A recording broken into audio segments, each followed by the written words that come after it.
We can go into all debates about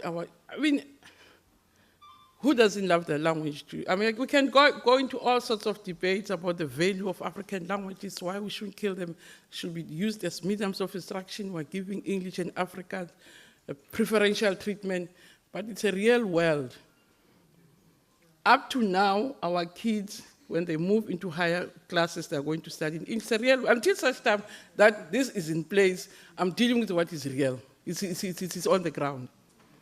So we are going to start teaching from year, whatever language, if they're going to study in Afrikaans, they're going to start studying Afrikaans first year.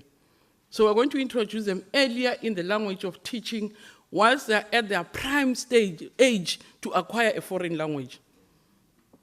Because when kids are 5 or 6, throw them anywhere, they'll know a language.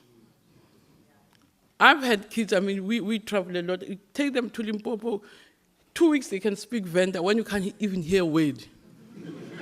Yourself as an adult.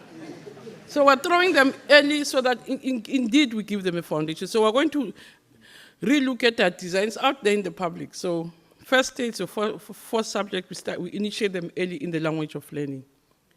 Intermediate phase, we're trimming from 8 to 6.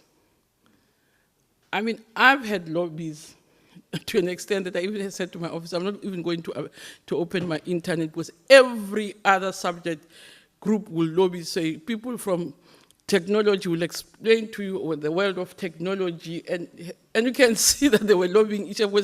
The letters are the same, so which means they were somewhere meant to say, let's flood the internet and say you can't touch technology.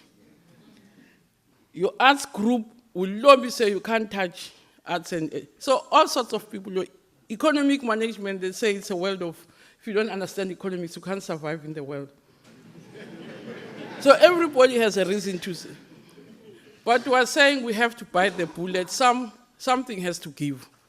It's only when you deal with our teachers, you can say these are the deficits, even in terms of the gaps that your teachers have in terms of what you want to achieve and where they are. And these are the things which have to be put in place. What makes it difficult is that as a country, we're not producing the critical mass of educated people to deal with all our challenges, growth. But it becomes your initiative and your responsibility as a professional. Right? And that's what distinguishes professionals from other practitioners, that your growth, your development is your responsibility. People who've been teaching will know what the problems are.